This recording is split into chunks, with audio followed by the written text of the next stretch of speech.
Welcome to the Manual Channel. I'm your host, Dan Gaul. Today, we're diving into the world of horology with Bulova's exciting re-release of the iconic Super Seville watch. I'm excited to have Michael Benavente, Managing Director at Bulova, here to talk about the comeback of this legendary model. This watch, a classic from the 70s, has been reborn with modern technology and timeless design.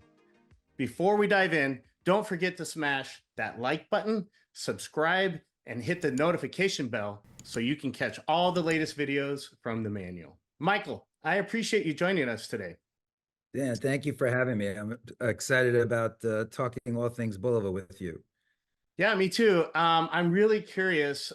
Just to start off, could you tell us about the history of the Super Seville watch and its significance in the Bulova lineup during the 70s and 80s?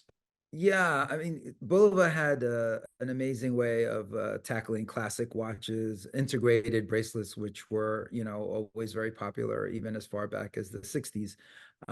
This particular watch really resonated with consumers right when it came out in the early 70s. We made various versions of it. We made the TV shape version, which is coming out right now as we speak. And then we made a traditional round case version. But they both hearken to that, that style that was really, so popular at that time. And what's happening now with this new re-release is really exciting. How often do you re-release the Super Seville? Has it been the 10 plus years or is it on a regular basis? No, it's been a really long time. I'm going to say on this particular version, it's probably not since the late 70s, early 80s, since we, went back in our history. So there's a whole new generation, of people that we're speaking to now that have never seen this watch. It's new to them for sure. And then the old timers like me, the baby boomers, this is nostalgia, going back and seeing some of these old favorites come back is a lot of fun. It's kind of like, if it's a collectible watch and you missed your opportunity to buy it new and you have to get on secondhand, one, hard to find, two, prices go up, especially in the watch marketplace, I feel like. So here's an opportunity for people to have their chance again, right? Yeah, brands including ours have been criticized over years, when we do these kind of re-releases and they're like, oh, you'll read comments and people will talk about, oh, it's lazy, it's just easy to rely on some old designs and bring them back. But in fact, speaking to a lot of enthusiasts and collectors, it's it's a very positive thing for them because you can't buy something like the Super Seville as an example. Yeah, you may get lucky and find a couple of pieces out there in the world that are working, but there are many that you can buy, but they're not working. You have to try to restore them. You have to try to get, a new movement, and that's not for everyone. And so, if you want something out of the box that is warranted and working, and yet that really cool old style, there's a whole consumer base of people that really are clamoring for that. Yeah. I think it's fascinating, and I'm excited for it too because I wouldn't call myself a watch collector. I got a couple nice watches, and then I like kind of like the lower end, cheaper watches. Even though they're cheap, doesn't mean they're not good. But they're fun to collect. Like I've got one of the a collab, I'll just say, that I found in Japan. And the only way I could have got one before was on eBay, but I found it secondhand in Japan. Newer watch, priced really, really well. I was so excited. Part of it is just part of the hunt of it. But then also, I really wanted to be able to buy it new, and everybody snatched them up and put them on eBay for like, six times the price, which I'm not willing to do that. I know that there's that kind of cool trending markup that I always personally feel bad about doing that. What's your favorite watch that you own? That Not I to turn own turn the is tables on. it's this watch right here. It's an Omega Seamaster. And I bought it. I was in my 20s when I got my first job out of college. I ended up getting a job at Microsoft, and my now wife at the time, my fiance, said, "You have to celebrate this with like a watch because it's a special occasion. I had never bought a watch, let alone, it freaked me out to spend that amount of watch money on a watch back then. But I still have it. I think it's classic design. It's not big and bulky, works well with a long sleeve shirt or anything like that. It's classy, right? It's very versatile. It's sporty, it's dress up. I mean, you can wear it up, dressed up or dressed down. It's a great Exactly. watch. Yeah. Well, thank you. Thank you. What are the key design elements that have been retained from the original Super Seville in the new re-release, and why were these elements important to preserve? Whenever we at Bulova or Accutron, also our sister brand that we manage as well, whenever we look back, most of the time we try to stay pretty close and true to the original design. I mean, a lot of that aesthetic is important to us. Again, for all the reasons we just spoke about before. One of the things that we like to also look at is how can we change the movement or the engine inside of the watch. So in this particular case, we decided to marry this retro design with a very modern movement that's proprietary to Bulova, which is our precisionist movement. And that is really, like kind of the best of both worlds. You get that old vintage look, and then you get a modern machine inside of this watch. And I'm assuming then the longevity of the watch is increased as well. Kind of going back on your previous comment about finding it hard to find the watches from the 70s, 60s, 80s, and then also finding one that actually is still working. I mean, obviously normal wear and tear, and people back then, I don't know, I don't think they had the same kind of uh, like care around the movements and stuff like that to ensure the watch kept working for a long period of time. But I'm assuming the modernization of the watch and the components helps with the longevity as well, right? Yeah, I mean, this particular movement didn't exist back then, so it's really a groundbreaking movement. It's only at this point about 14 years old, so it's still quite new, modern movement inside of this like really classic, structure. So it really brings both worlds together. The movement that we're using now, the precisionist, is super accurate. It's plus or minus 5 seconds a month, which is a highly accurate watch. And the other feature of the watch is that the second hand sweeps. It has a very smooth, fluid motion because we have a quartz that is vibrating at 262 kilohertz. So on the dial of the watch, you'll see 262, and that stands for the vibration inside of the quartz mechanism. Michael, I'm really curious. Like, I'm gonna divert a little bit real quick. How did you get into watches? And how did you get to Bulova? You know the product obviously extremely well. You have to in your position, but it's always kind of interesting to get that backstory a little bit. How many hours do we have? No, just kidding. It's a joke. Actually, I like to tell the story. There's two parts of it. One, being a baby boomer, my relationship to watches and my generation was a different relationship than today's, let's call it Gen Z, right? Uh, they don't need a watch today. They choose, people are choosing to have a watch. We know that there's 100 different items around you every day that will tell you the time. And so for my generation, you had to have a watch. It was a tool, it was a utilitarian. Like, first thing your parents would give you was a watch, slap it on your wrist because you had to make sure you were getting to wherever you needed to be on time, school, afterwards, all of it. So my relationship with watches started at a very young age when my parents slapped the watch on my wrist to make sure that I was getting to where I needed to be on time. Um, the love for watches came later, I would say. So the passion for watches came later. In the beginning of my life, it was more utilitarian. So my journey was I started working at Macy's. My last job at Macy's was as an assistant watch buyer, and that was the gateway for me to get into the watch business. I kind of knew at that time that a career at Macy's was probably not going to be a very long term uh, department stores were consolidating. You could see, the retail structure landscape was changing. And so I had an opportunity to get into the wholesale side of the watch businesses, which is where I've been really for the last almost 40 years now. I started my career at Movado. I worked at Movado for a bunch of years. I left there to go to the Swatch Group. So that's why I appreciate your Omega watch that's on your wrist. Yeah. I spent a good amount of time at the Swatch Group, specifically on the Longines brand. I worked on Longines for almost 10 years. And then from there, I went to Gucci. So I got to experience, kind of watches and jewelry meeting high fashion brand. And so that was interesting as well.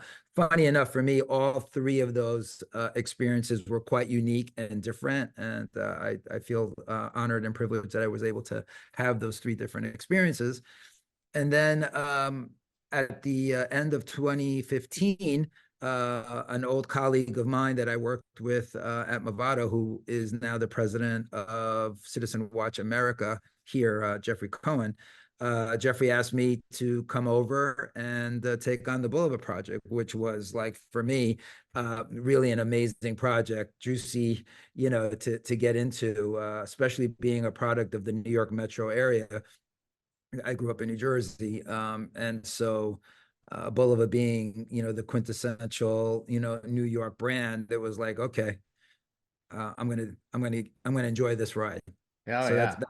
that's how I got to Bulova, and I've been here for 9 years. I love it. What a great story. And you can see the progression, the steps up along the way, which is I love that. Thank you for sharing that. By the way, so the watch, I didn't want to name it earlier because I sometimes you don't know if somebody wants to talk about other product within the category. But that watch I got in Japan was the Omega Swatch. Oh yeah, One the of Moonstruck. those. Yeah. Yeah. I walked in a secondhand store still in the box. I was like, oh my God, I can't believe there's one here. And it was, cheaper than retail, which also blew me away and had never been Wow. worn. So I was like amazed. Well, I own one too, so it's Yeah. okay. I mean, honestly, right? Anybody that likes watches, they own more than one of, especially typically a brand, and then multiple models, I would imagine. So yeah. For me, it was all about, what was all the craze about? I just wanted, I wanted to own one just because, if you're going to be in the watch business, you better know what's going on. So Oh yeah. It's a competitive research, right? I love that's it. right. Jumping back in, I do want to talk about where were some of the challenges you all faced when modernizing the Super Seville? Like, where with this new movement, is it hard to kind of fit into the bezel, like in maintaining the vintage appeal? Are you guys still using the vintage like bezel design? Like, how did that work? Yeah, no, the case and bracelet of that watch are really easy to work with. I have to say, it's a 38 millimeter case, which is, a nice size case. The precisionist movement is also very adaptable, so it could fit easily in the case. So that part of it was pretty easy. It was not complicated at all. Thank God. Sometimes it's not that easy, but in this particular case, it was really two worlds fitting in nicely. That's I would imagine that's the case. I'm just really curious because I have no idea how that stuff works. And when you're taking that vintage watch and modernizing it, it brings a lot of for me curiosity. So that's do you plan on modernizing any other vintage Bolovas?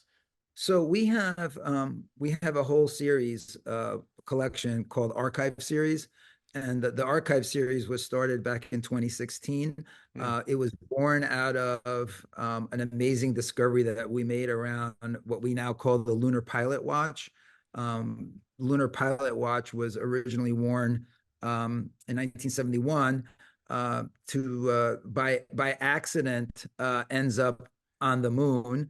By accident, it gets to ride the moon rover, do all these cool experiments, and splashes down back, on Earth after that mission. And we didn't know about it afterwards for 40 plus years. It wasn't until like 2015 that we discovered from the astronaut, that he had worn this Bulova watch because his Omega, which was the official watch of the Apollo series of missions, unfortunately had failed. And so timekeeping being, very important, when you're, walking the moon and doing all these other experiments. And there weren't the level of computers that we have today. And so the watch really played an integral point in the whole mission.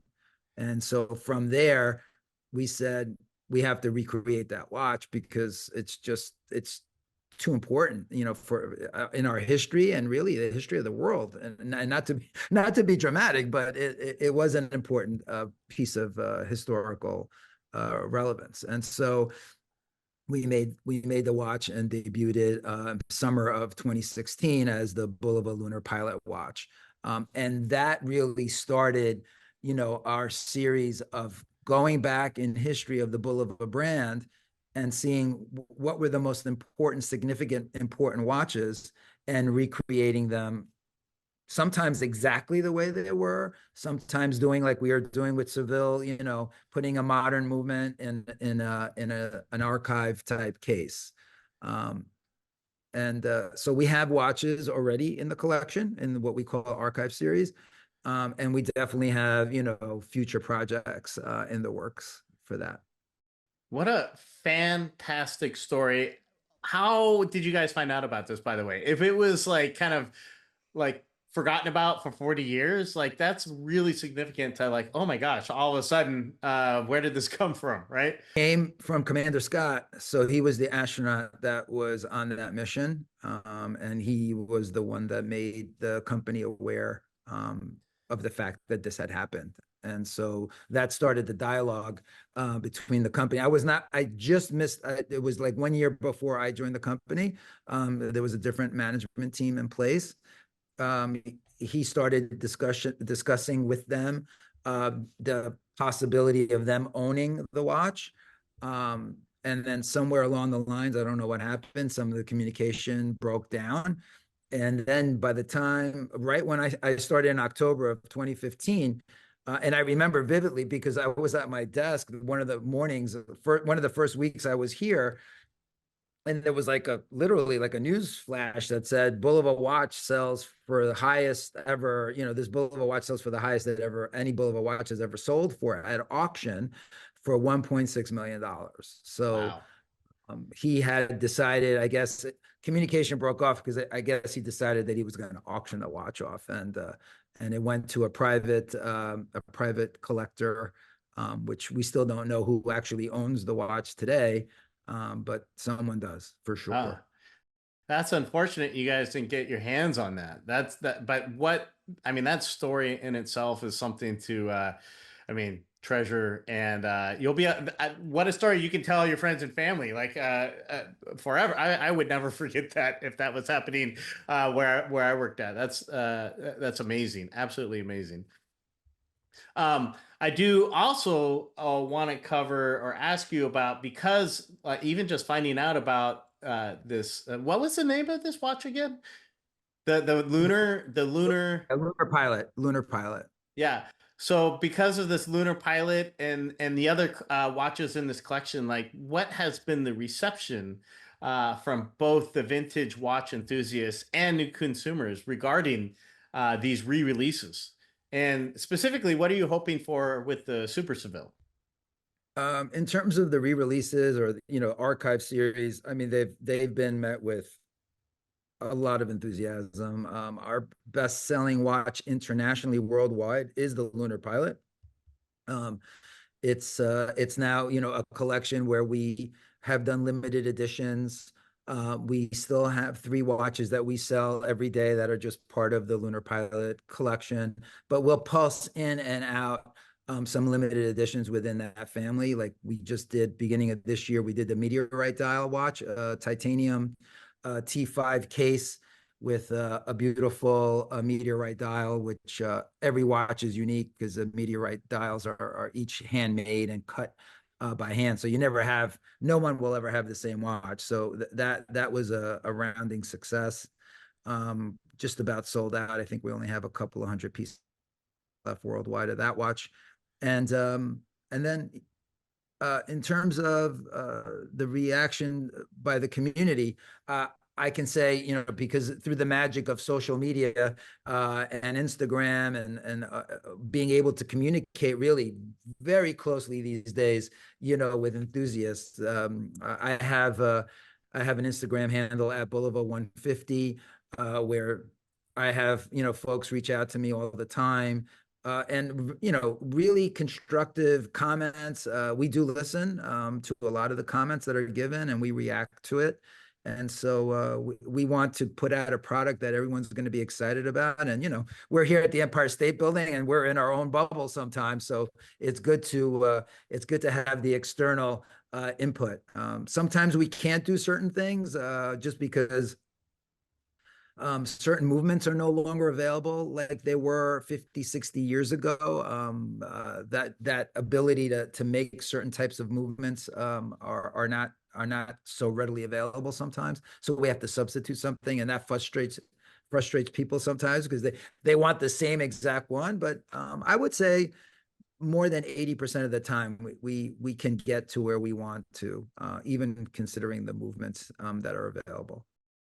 So you all are very accommodating and listening to your customers, and is there an official way? Like, if I wanted to create a custom watch for me, is there an ability for me to do that?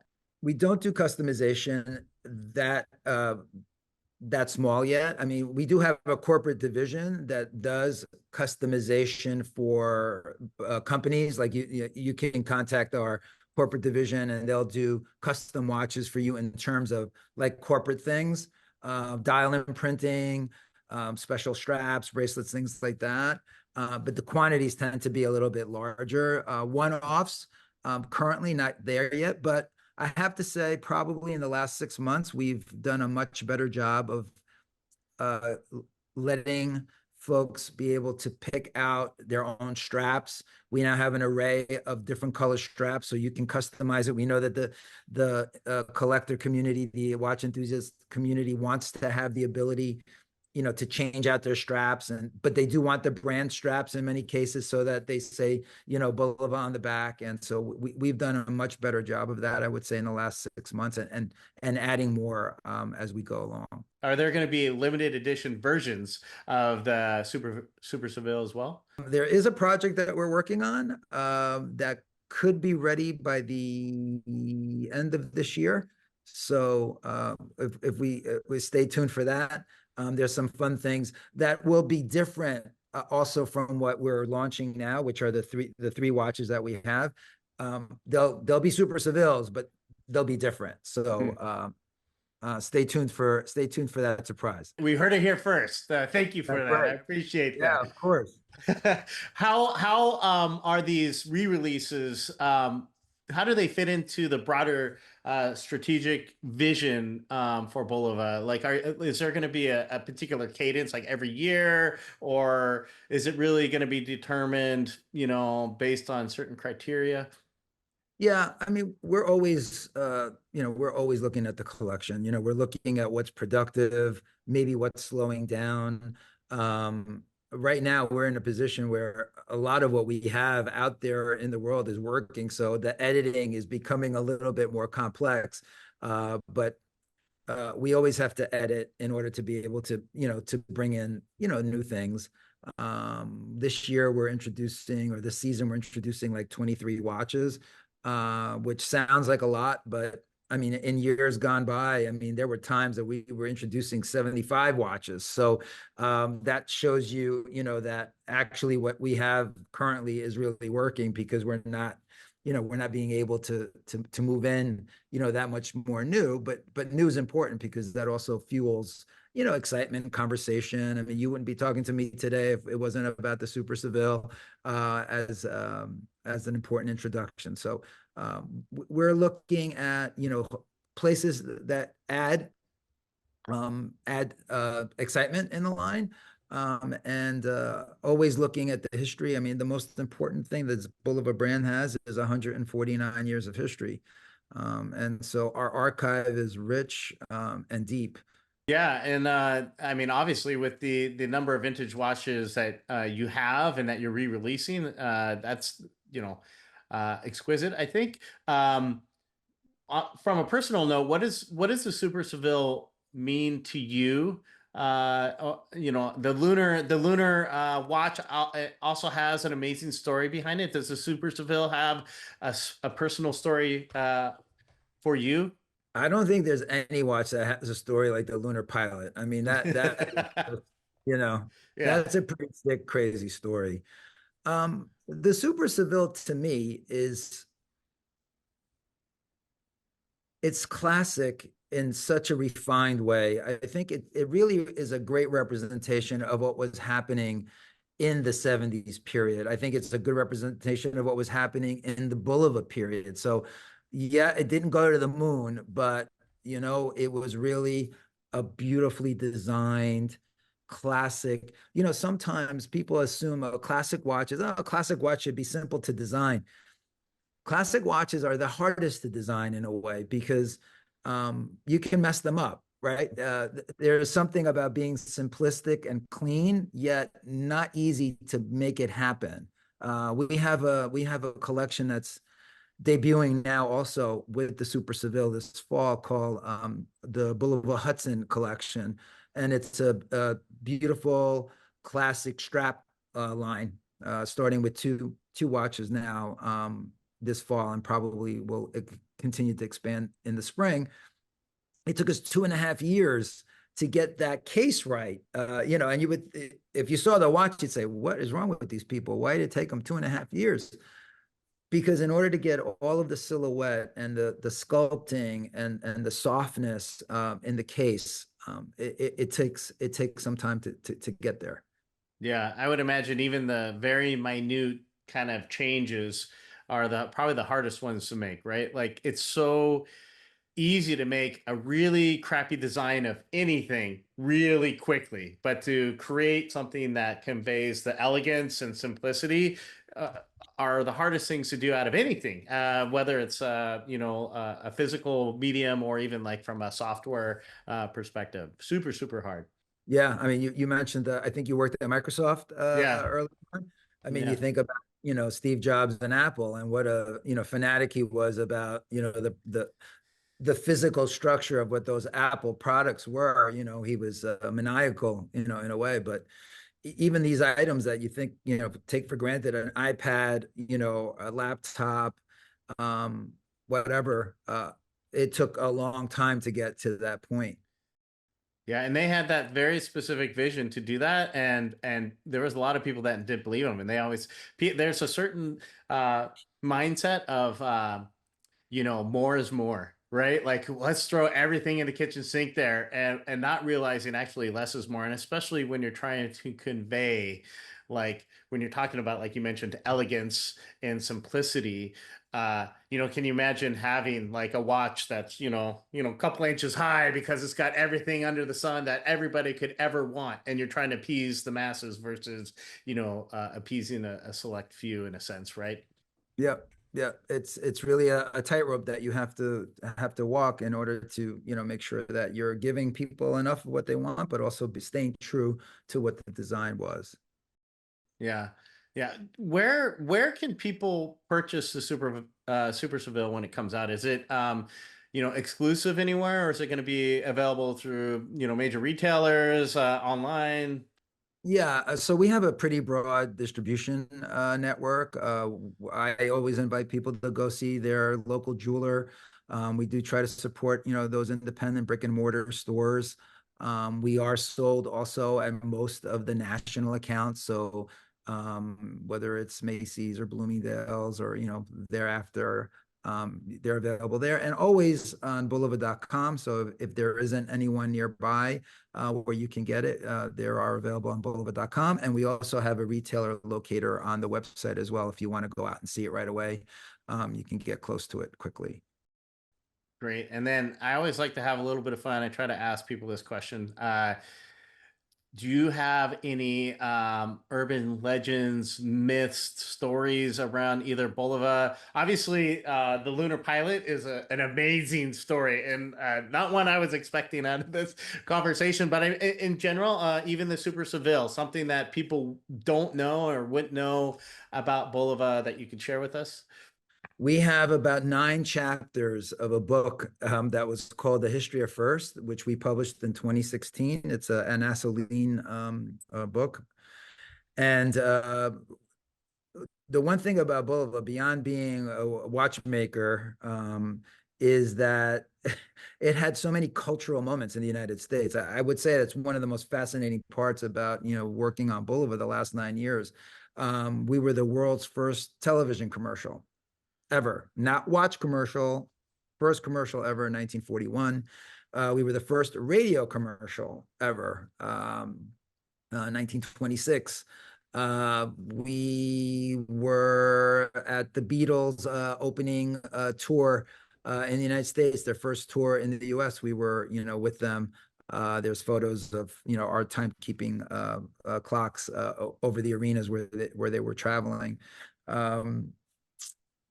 Cutting edge on all things media. We in the 70s.